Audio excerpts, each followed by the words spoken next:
प्रिय मित्रों, पूर्वांचल क्लासेज में आपका स्वागत है। आज हम लोग इस वीडियो में अध्ययन करेंगे कनिष्ठ सहायक। कनिष्ठ सहायक क्या होते हैं और कनिष्ठ सहायक के पद को बहुत ही आसानी से कैसे प्राप्त किया जा सकता है। जैसा कि हमारा मानना है या आप लोग खुद जानते हैं कि आप लोगों के पास डिग्रियां तो बहुत होती हैं, लेकिन किस पद को किस अनुसार कैसे बहुत ही कम समय में प्राप्त कर लिया जाए इसकी जानकारी नहीं होती, और सही दिशा में प्रयास न किया जाए तो भी सारी डिग्रियां रहने के बावजूद सब कुछ पर पानी फिर जाता है। वीडियो लास्ट तक देखिएगा। इसमें कनिष्ठ सहायक जो भी यूपी SSSC या लखनऊ आयोग द्वारा भर्तियां कराई जाती हैं, जिसको हम लोग बाबू के पद के नाम से जानते हैं, ये सभी पद कैसे भरे जाते हैं इसके बारे में विस्तृत रूप से बताया गया तथा इसके लिए योग्यताएं क्या हैं और कुछ पदों में जो है आयोग द्वारा किस प्रकार से नंबर दिए जाते हैं और उसके लिए योग्यताएं क्या क्या होनी चाहिए और किस किस विषय से कितने कितने मार्क आते हैं, इन सब के बारे में इस वीडियो में अध्ययन करेंगे। सबसे पहले तो कनिष्ठ सहायक के लिए योग्यता इंटर पास या 12 पास होना बहुत ज़रूरी है। इसके अलावा BA या BSc जिसको स्नातक कहा जाता है या उसके समकक्ष कोई योग्यता होनी चाहिए। अब इसमें मार्क कैसे दिए जाते हैं? सबसे लास्ट परीक्षा निकालने के बाद जब आपका एग्ज़ाम निकल जाएगा, एग्ज़ाम निकलने के बाद आपको इंटर या 12 में किस प्रकार से नंबर दिए जाते हैं। यदि आप इंटर में फर्स्ट डिवीज़न हैं या प्रथम श्रेणी में पास हैं तो आपको 20 अंक मिलेंगे, और सेकंड हैं तो 15 अंक मिलेंगे, और थर्ड हैं तो 10 अंक मिलेंगे। ऐसे ही BA या BSc में या कोई भी स्नातक जो उसके समकक्ष योग्यता है उसमें अगर आप प्रथम स्थान हैं या फर्स्ट रैंक आपका है तो आपको 10 अंक मिलेंगे, और सेकंड है तो 8 अंक मिलेंगे, और थर्ड है तो 5 अंक मिलेंगे। इस प्रकार से कुल मिलाकर के देखा जाए तो इंटर में या जो 12वीं योग्यता है उस आधार पर कुल नंबरों की संख्या हो जाती है 30, और सेकंड होने पर दोनों क्लासों में हो जाता है 23, और थर्ड होने पर दोनों क्लासों में हो जाता है 15। इस प्रकार से अगर देखा जाए तो ये थर्ड वालों के लिए चांस बहुत ही कम होते हैं, क्योंकि परीक्षा में अधिक अंक ला पाना बहुत ही कठिन हो जाता है। लेकिन यदि आप सेकंड डिवीज़न हैं तो कुछ हद तक आपकी जो मेहनत है वह आपके परीक्षा पर निर्भर करती है। लेकिन यदि आप स्नातक और इंटर में प्रथम श्रेणी में पास हैं तो आपके 30 अंक बन जाते हैं, जो कि बहुत ही फायदे की चीज़ होती है।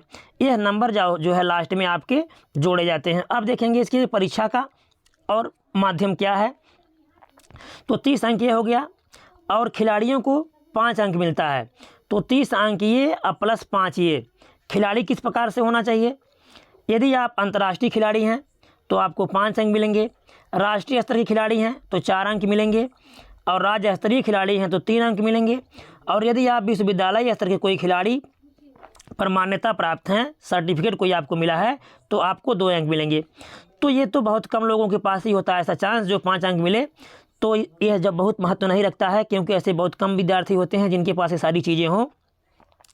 तो कुल आपका सब्जेक्ट का जो मिला है एकेडमिक नंबर 30 और प्लस 5 ये और प्लस 65 नंबर का आपका लिखित एग्ज़ाम होता है। इन कुल आधारों पर जो है आपका कट ऑफ बनता है।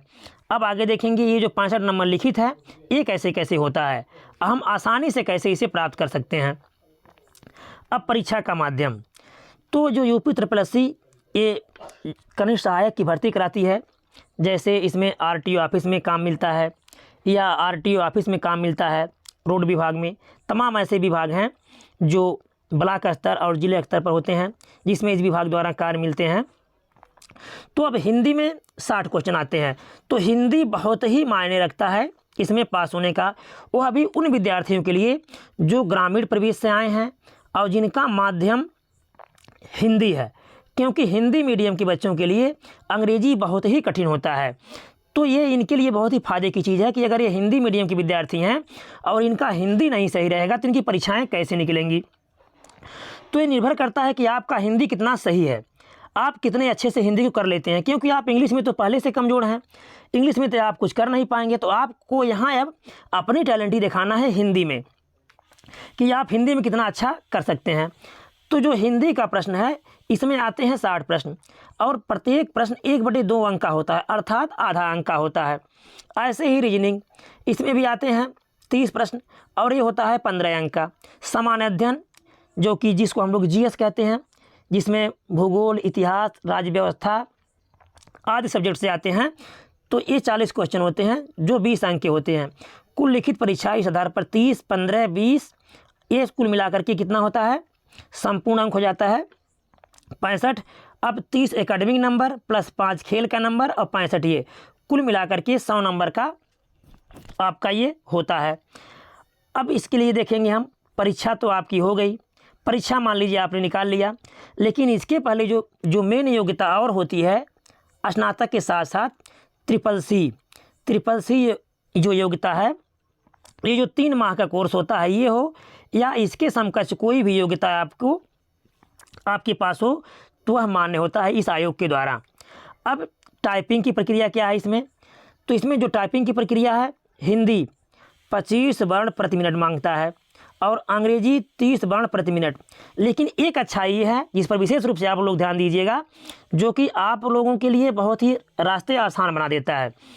इसमें जैसे मान लीजिए आपने 100 वर्ड टाइप किया और 20 वर्ड गलती हो गए या 30 गलती हो गए, तो इस गलती का कोई मायने नहीं होता, आप चाहे इतना गलती कीजिए, लेकिन कुल मिलाकर आपके वर्डों की संख्या 25 हो जाना चाहिए।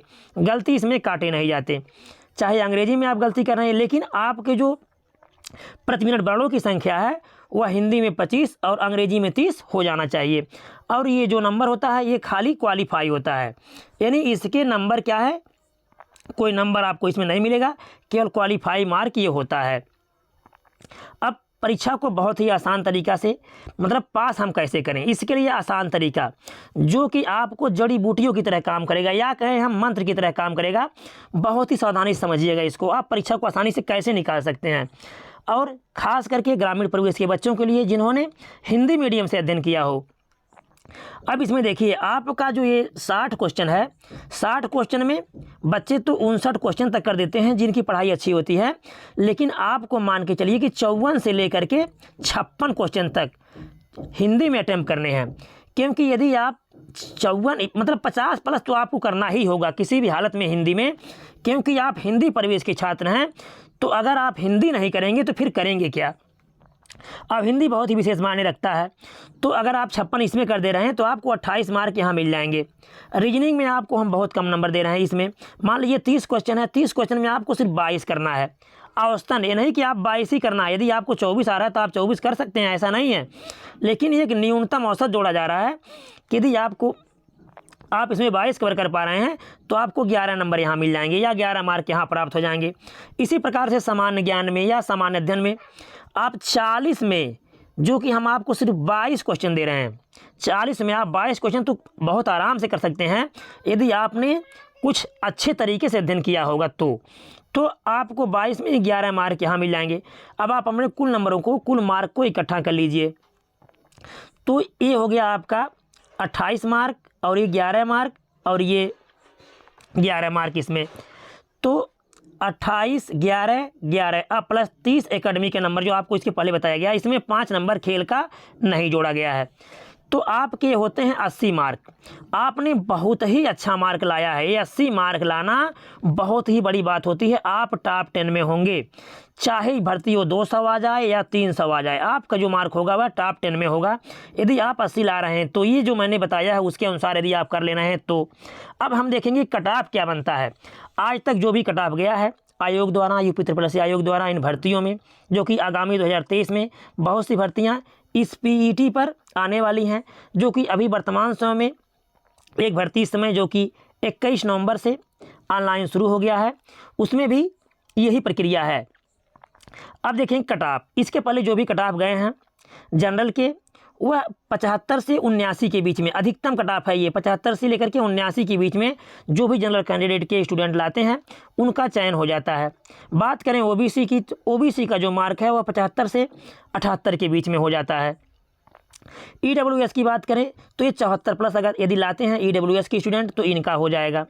इसी प्रकार से यदि SC की बात करें तो 70 प्लस पर इनका। तो इस प्रकार से यदि आप 80 ला दे रहे हैं तो आप टॉप 10 में होंगे और आप सफल हो जाएंगे। ये जो हमने बताया है यह हिंदी मीडियम के बच्चों के लिए एकदम समझ लीजिए, जैसे बोला जाता है कि वज्रमाण जिसको कहा जाता है, या अमोघ अस्त्र, अमोघ अस्त्र जिसको कोई काट नहीं सकता या जिसकी तुलना किसी से की नहीं जा सकती या जिसे कोई परास्त नहीं कर सकता, यह एक तरह से अमोघ अस्त्र के समान है। यदि आपने हिंदी को बहुत अच्छे से तैयार कर लिया है, याद रखिएगा प्रिय मित्रों, मेरे दोस्तों, आप लोग हिंदी, यदि हिंदी मीडियम के छात्र हैं तो आप हिंदी पर विशेष ध्यान दीजिए। लोग कहते हैं मेरा हिंदी बहुत सही है, मैं हिंदी नहीं पढ़ूंगा, मेरा हिंदी निकल जाएगा, लेकिन जैसे वो परीक्षा दे करके आते हैं, चाहे वो पुलिस की परीक्षा दे रहे हों, GD की परीक्षा दे रहे हों या जूनियर असिस्टेंट की परीक्षा दे रहे हों, इस 50 नंबर में उनके आते कितने हैं 20, और कहते हैं अरे यार मेरा तो 1 गलत हो गया, 2 गलत हो गया, 3 गलत हो गया, और जब कुल गलती निकालते हैं तो गलतियाँ पहुँच जाती हैं 20 तक। तो मेरे प्रिय मित्रों, हम आपसे अंत में कहना चाहेंगे कि आप हिंदी पर विशेष जोर दीजिए। यदि आपको UP SSC की कोई भी भर्तियाँ, UP SSC कोई भी भर्ती, जैसे आगामी आने वाले समय में 2023 में आपने PT की परीक्षा दिया है, आपके मार्क 60 प्लस बन रहे हैं, तो आप आने वाले समय के लिए जैसे लेखपाल हो गया, BDO हो गया, जो कि VDO कहा जाता है, ये ग्राम विकास अधिकारी, तो VDO, लेखपाल प्लस RTO विभाग में तमाम ऐसे पद हैं जो इस पर आएंगे। और सबके लिए ज़रूरी क्या है आपको पढ़ना, हिंदी, जो हमने बताया। यदि आप हिंदी को कवर कर रहे हैं अच्छे से तो आपको दुनिया की कोई ताकत नहीं है जो सफल होने से रोक देती है। तो मेरे प्रिय विद्यार्थियों, अक्सर करके ये हिंदी मीडियम के छात्रों के लिए मैंने बताया है, अक्सर करके जो ग्रामीण परिवेश से आए हैं तो मेरा आधार सिर्फ उन्हीं के लिए है। वैसे तो जो अच्छे हैं उनका तो अलग बात है, लेकिन जो हिंदी मीडियम के कमज़ोर बच्चे हैं वो हिंदी पर विशेष ध्यान दें। और यदि सफल नहीं होते हैं आने वाले समय, 1 साल से लेकर के 2 साल के अंदर, तो मेरे वीडियो में कमेंट जरूर करना हो कि सर जी आपने जो तरीका बताया था ये बिल्कुल गलत था, मैं उसको स्वीकार करूंगा। अन्यथा आपने मेरी बात को मान लिया तो 100% दुनिया कोई ताकत नहीं जो आपको सफल होने से रोक दे। वीडियो अच्छा लगा होगा तो लाइक कीजिएगा, सब्सक्राइब कीजिएगा, दोस्तों को शेयर कीजिएगा। धन्यवाद।